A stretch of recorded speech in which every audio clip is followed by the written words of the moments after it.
Alright guys, welcome back to part 2 of the squat video series that I will be doing. If you haven't seen the first one, there is a link in the description box, so feel free to check that out. And in this video, in the part 2 video, we're going to be covering or discussing the rotational components of the squat, especially at the hips. And as promised in the first video, what I'm going to start this video off with though is why I believe that pushing the knees out is a really bad coaching instruction. Without further ado, let's get into it. All right, to begin with, I want to make an important distinction between primary and secondary motion.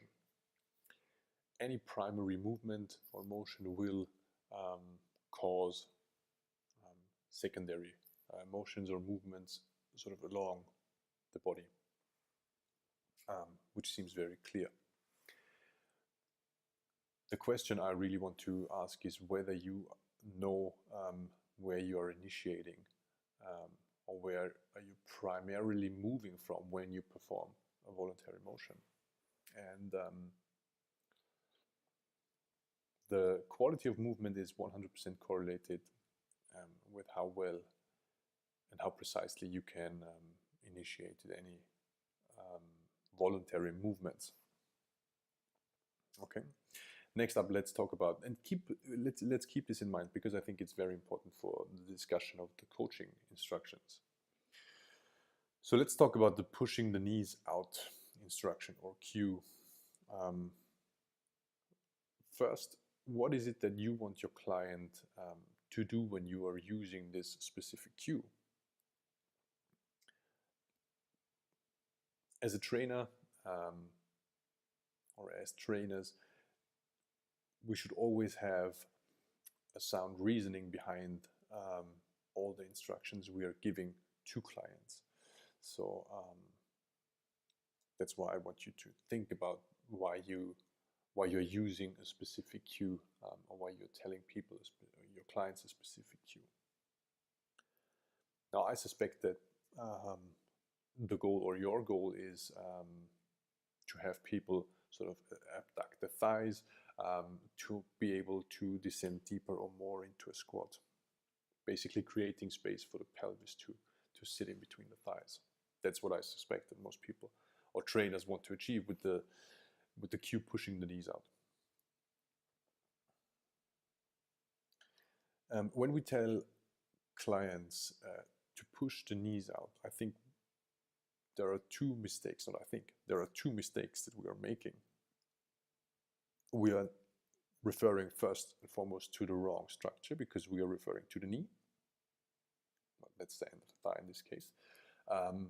And we're also referring to the wrong action. We tell people about pushing. And really there is no such thing as a pushing action that you can perform at the knee, especially to the outside. It's just not possible.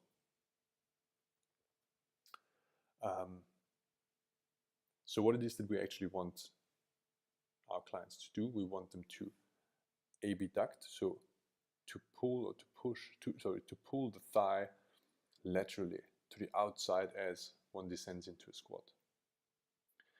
And this is where especially we are referring to the wrong action when we talk about pushing the knee, because really it's a pulling of the thigh bone to the side.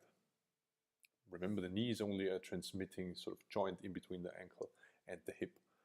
So to be precise, when we coach people, we should always refer to the structure that we want them to move from, and we should always be as precise as possible when we describe the action that we want them to perform. So in this case, pushing the knees to the outside is just not the right thing.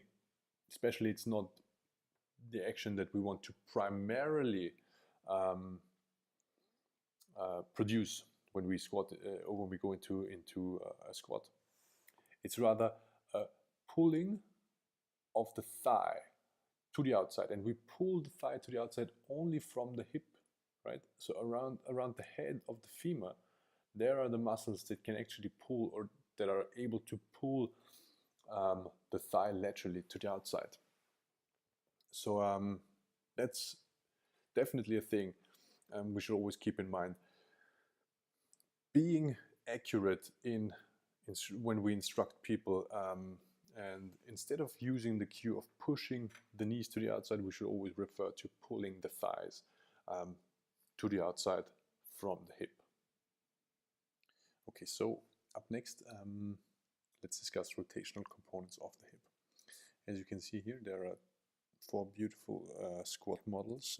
The first 2 don't even have arms, and these guys have some remnants of arms. Okay. First, let's be clear about the main motions of the squat. The main motions are knee and hip flexion as we descend into a squat, and knee and hip extension as we get out of the squat. Clearly, you can see here from an upright position, 2 main joints that are used are the knee and the hip, and they are both moving from flexion to extension or from extension to flexion. Okay. That seems very obvious, but I want to make the point that these are the main motions of the whole squat. Rotation, I believe, only needs to happen along the way, if you like, along the ride, in order to allow for smooth articulation and proper loading of the prime movers. So the rotational components are sort of a secondary thing that's happening. After being clear about the main motions, let's now consider what kind of rotations are happening along the way or along the ride to keep the movement sound.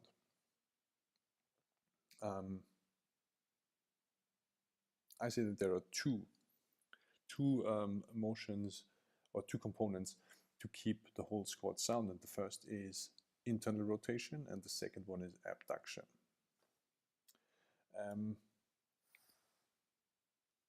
We'll go through the why. Because when you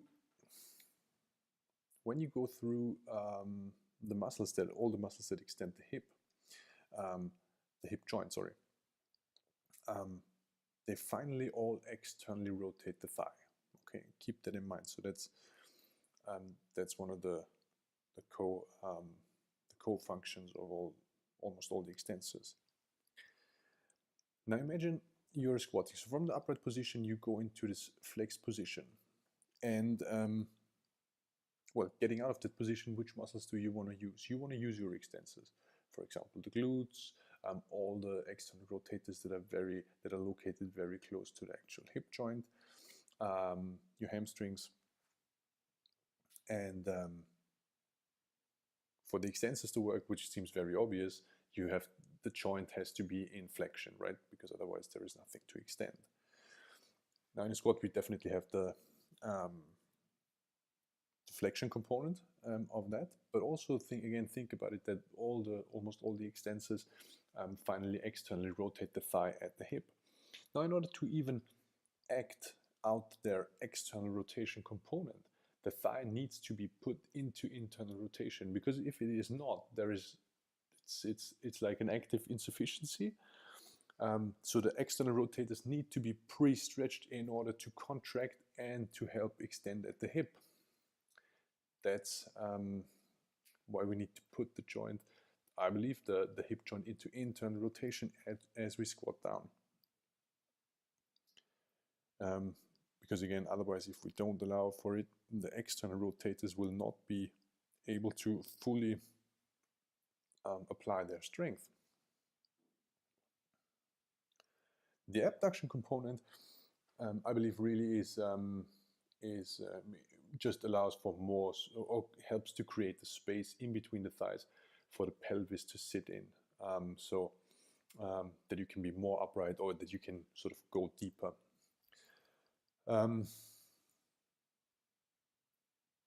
Internal rotation is of such importance because it will allow to use the strong extensor muscles of the hip more strongly, and again the adduction of the hip